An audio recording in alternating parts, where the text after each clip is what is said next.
A good glass of bourbon, like many things, comes in small batches and should get better with age, over the years.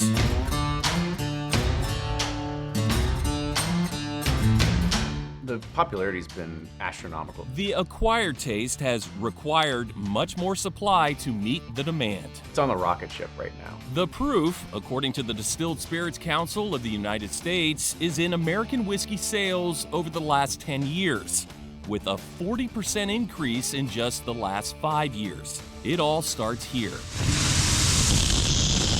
With truckloads of corn, mashed, fermented, and distilled according to secret specifications, then barreled and stored until just the right time. And turn it over for the very first pour. Now it's time to bottle the bourbon. This is Michter's, distilled in Shively. Bourbon and rye corks. Labeled and boxed. Shipped to all 50 states and 60 countries around the world. To be able to sell a world-class American product abroad is just wonderful. Far from bottom of the barrel, Michter's starts with its US-1 small batch, which retails for about $50 to $60. It's top shelf and super premiums from there. Wine Searcher online, 25-year Michter's rye.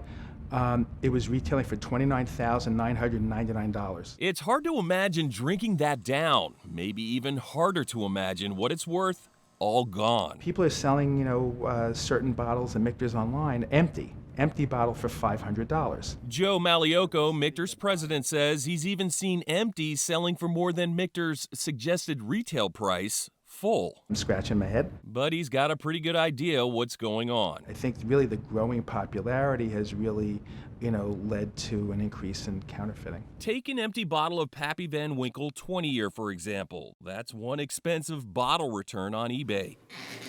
Certain bottle buyers are funneling counterfeits into the secondary marketplace with refills of who knows what. If I had to put a number to it, probably 10% of everything that you see in the market is probably going to be counterfeit. Anybody that's selling an empty on eBay, it's going to be used for fakes.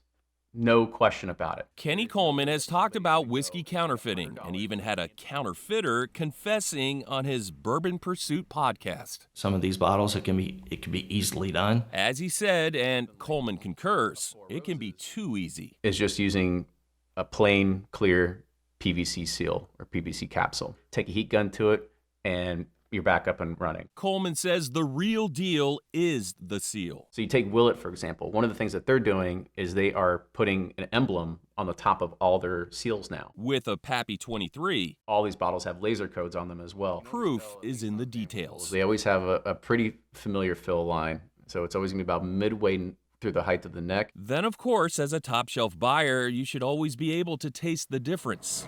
If something's off, this machine would pick it up. Such as the color. Right now I'm looking in the brown-yellow spectrum. Michter's takes returns. But this would be essentially the first step in validating a whiskey. The second step would be confirming the whiskey's chemical fingerprint. We have isolated to the main compounds of interest that make Michter's what it is by using this equipment here. What's in the bottle should be unique to the barrel and the batch. We have full traceability all the way back to, the grain that comes in. It's all been recorded. We know what the standard was when it left here, and we can measure against that.